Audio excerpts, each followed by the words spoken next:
Our viewers, women viewers, keep calling in, and they want to meet you. They're all over the lot. They continue to call in that they want to see you, and there's some more here today. And cool.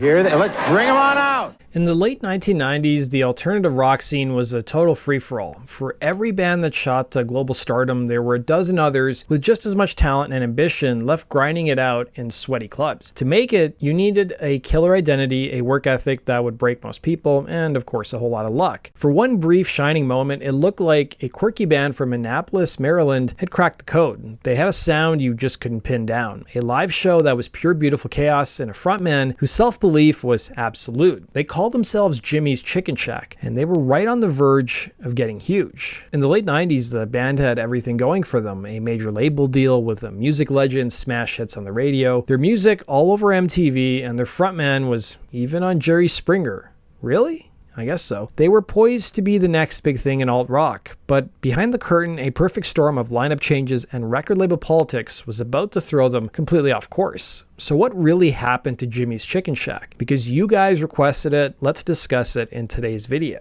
The story of Jimmie's Chicken Shack doesn't start in a chicken joint, but in the fertile music scene of Annapolis, Maryland. It kicked off around 1992 as an acoustic duo with frontman Jimmie Haha and guitarist Jim McD. Haha's birth name was James Davies. James, at the age of 13, wanted to be like Jimi Hendrix, so he started going by the first name of the famed guitarist. It was when playing a billiards game he was taunting his friend by laughing at him. His friend came up with the nickname Haha, and he soon started going by the moniker Jimmie Haha, and the name just stuck. Jim McD, meanwhile, was studying guitar at Peabody Conservatory while doing a second major in recording arts and sciences. Before the pair hooked up, Haha was in a band called 10 Times Big, and the band tried to get McD to join, but things didn't work out. It was only when 10 Times Big broke up that McD and Haha formed their own band as a stripped-down acoustic duo. But that quiet stripped-down vibe was never going to last. Haha told the record newspaper, "We kept breaking guitar strings in a bar. You couldn't hear us over the chatter. We needed amplification." They slowly expanded to a three-piece by 1993, enlisting former 10 Times Big percussionist Jim Chaney to play the congas. Fueled by a much bigger, louder vision, they recruited bassist Che Lamont, who was a friend of Chaney. They called themselves Jimmie's Chicken Shack. It was a cool, obscure reference borrowed from a Harlem restaurant. According to band lore, it was a spot that Malcolm X used to go to in his younger days, and even Red Fox and Charlie Parker reportedly worked in the kitchen. It was a little hint that this group was pulling from a wider range of influences than their post-grunge peers. It was the group's bassist who suggested the name, with the rest of the members thinking it was silly, and also a perfect fit as no one would know what to make of it. And from day one, Jimmie's Chicken Shack were impossible to define. Their sound was an explosive mix of hard rock, funk, punk, reggae, and even a little bit of jazz fusion. It was so all over the place that the band and their fans gave them their own name, mutrock. In an era where every band was shoved into a neat little genre box, Jimmie's Chicken Shack was proud to be, well, a mutt. The band established themselves thanks to their live shows, with Haha telling the Intelligencer Journal, "We just knew we had to play as much as we could for no money. We knew we couldn't fit into a scene. We had to make our own scene in Annapolis and Baltimore." The band's undeniable engine was frontman Jimmie Haha. From the very beginning, his ambition was off the charts. He later said that he told the band at their very first practice that they were going to get signed, and they all just laughed at him. But Haha wasn't joking. With a DIY spirit that would define their entire career, he just did it all himself. He started their own record label, Foul Records. He booked their shows, designed their merch, and pushed the band in every way he could. The group started to establish a solid mid-Atlantic following, with the frontman telling the Baltimore Sun, "This has always been known as the Bermuda Triangle. Annapolis, DC, Baltimore. It was just ignored, and everyone in the music industry is like Seattle, New York, LA. So it was more of a pristine lake. It was untouched." The group sold their music for no more than $5 a record, with their music finding its way to nearly 40 area music stores and local radio stations. By 1996, DC station WHFS told Billboard magazine that the band was the most requested local act in the station's history. That relentless drive worked. Between 1993 and 1995, the group put out their own cassettes and CDs, including the releases Chicken Scratch and Spitburger Lottery.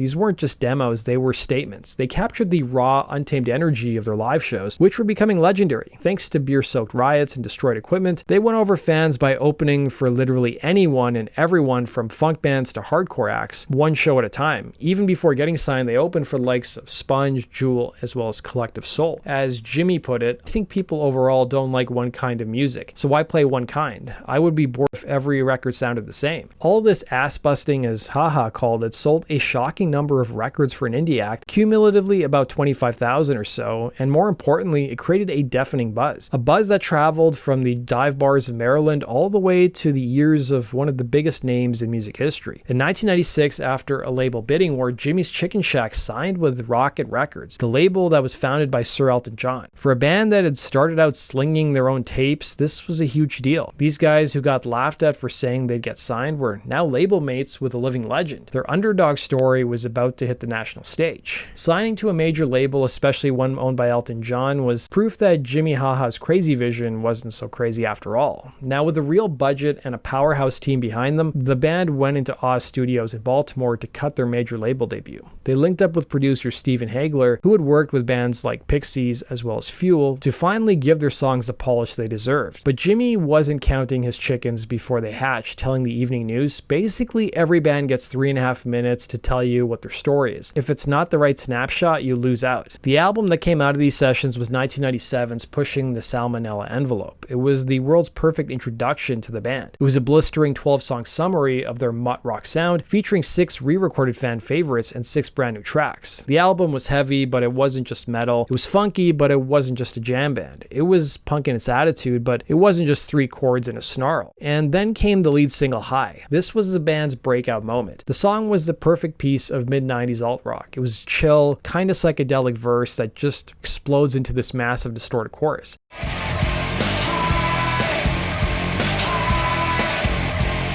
It was catchy enough for radio, but still had that Jimmie's Chicken Shack edge. Radio stations all over the country jumped on it, and the song shot up to number 10 on the Billboard Active Rock chart. Another single, Dropping Anchor, peaked at number 33 on the same chart. Other songs, like Blood, was a socio-political commentary on dating in the age of AIDS.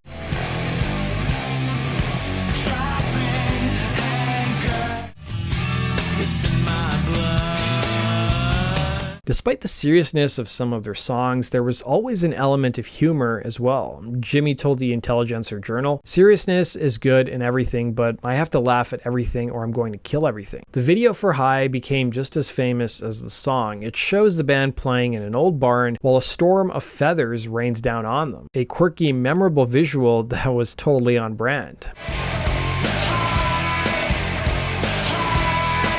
But the video was more than just a cool concept. It was reportedly a piece of tech history. It's believed to be the very first all-digital video ever played on MTV, meaning that Jimmie's Chicken Shack wasn't just on MTV, they were helping to push it into a new era. The band also appeared on several MTV programs, including Oddville and Apartment 2F. Jimmie even moonlighted, making several appearances on The Jerry Springer Show. Remember Andrew, when he first appeared on our show, it was obvious he was having some problems with women. Take a look at this.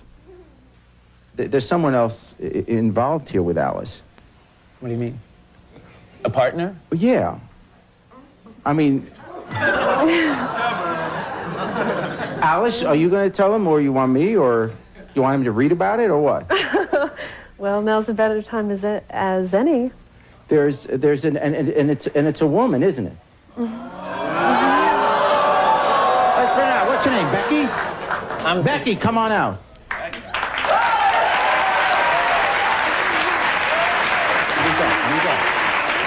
Andrew was having more than a bad hair day there. Now, after the show, all of that changed when he started receiving fan mail from our viewers. In fact, some of our viewers wanted to meet him so badly they competed on the show to win a date with him. Let's take a look. Wait, let's Gloves can get put back on. Massages don't last forever. I'm going to do something permanent. I did a little research. As you know, since you've been on our show, we get, you know, our viewers, women viewers keep calling in, and they want to meet you. You know, they're all over the lot.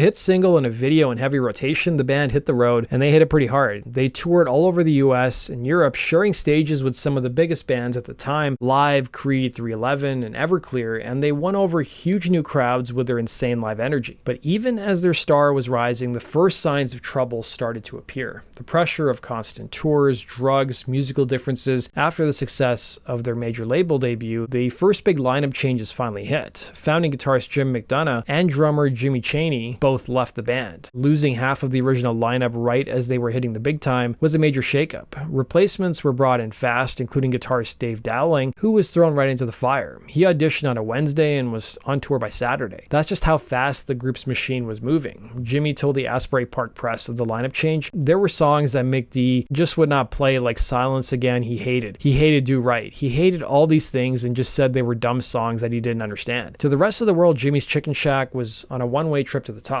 They had a hit record, a video everyone knew, and a reputation as a band you had to see live. But behind the scenes, the first cracks were starting to show. The same machine that had lifted them up was about to get a lot more complicated. After a home run with their major label debut, the expectations for the second Jimmie's Chicken Shack album were through the roof. The band proved that they could get a rock radio hit, but now the label wanted something even bigger, a massive crossover smash. But as the band was trying to write their next chapter, the music industry was going through huge corporate mergers, and Polygram, Rocket Records' parent company, was sold to Universal Music Group. This corporate mess saw the band get bounced from Rocket Island to Rocket A&M, and finally to the newly created Island Def Jam. For a band just trying to make music, all this backstage chaos was a huge distraction. Yet somehow in the middle of all that, they delivered Bring Your Own Stereo in 1999. The album was a subtle but clear shift in their sound. It was still a Jimmie's Chicken Shack record, but things were a little more refined, a little more melodic, with some seriously laid-back grooves. Haha admitted to the press of Atlantic City that the record was sort of a concept album, partially written about his ex-girlfriend named Melissa, and this new sound was perfectly captured by the lead single Do Right, which was a jab at the misery his ex caused him.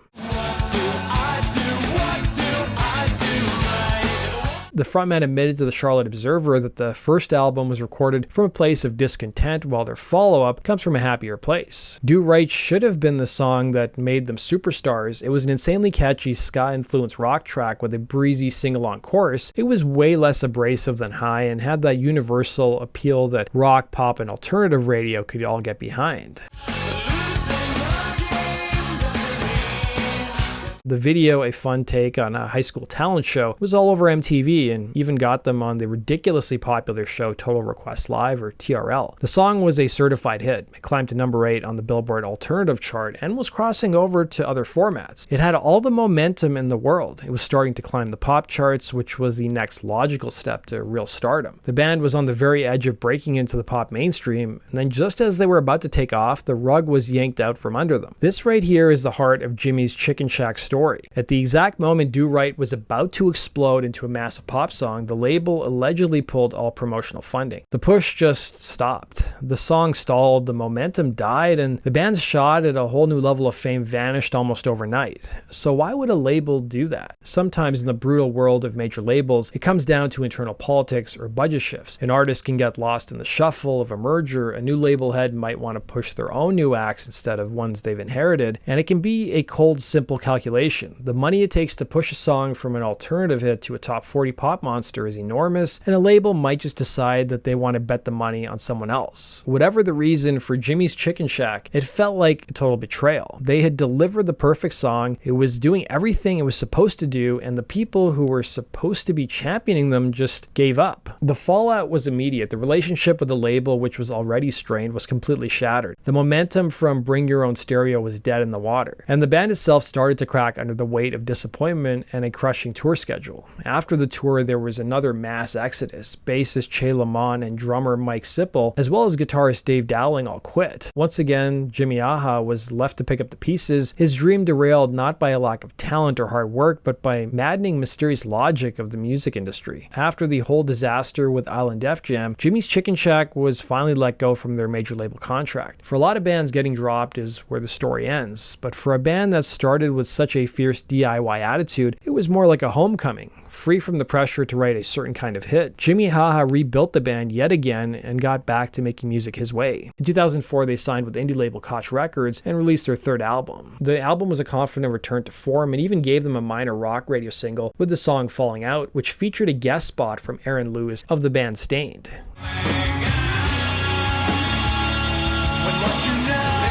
It was a clear sign that even without a major label, Jimmie's Chicken Shack still had the respect of their peers and a place in the rock world. A few years later, in 2009, they brought everything full circle by releasing the album Fall on Cue on their own revived Foul Records, the exact same label Jimmie Haha had started in his bedroom all those years ago.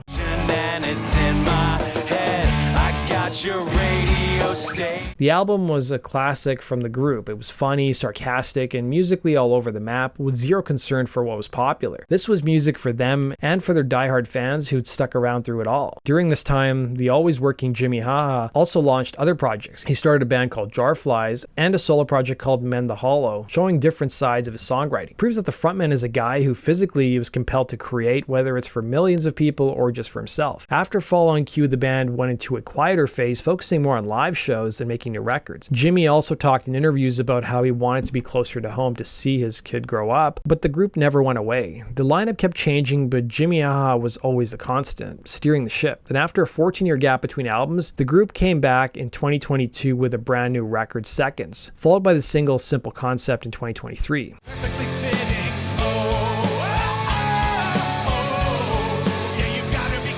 The band recently celebrated their 30th anniversary in 2023, an incredible achievement for any band, especially one that has been through so much. In 2024, they kept the new energy going, hitting the road for a national tour with fellow 90s survivors Everclear and Marcy Playground. They also released live recordings of their two most famous albums, which celebrated their major label past while being totally in control of their independent future. So what's the legacy of Jimmie's Chicken Shack? They're more than a one-hit wonder, and they're more than just a sad story of what could have been. They're a monument to resilience. They perfectly represent a specific beloved moment in 90s music, but their story is also a timeless lesson in how to survive in the music business. They had their shot at the mainstream spotlight, and when the light moved on, they didn't just fade out. They went back to doing what they always did, playing their unique brand of mutrock for anyone who was willing to listen. That brings us to the end of today's video, guys. Thanks for watching, and we'll see you again on Rock and Roll True Stories. Take care.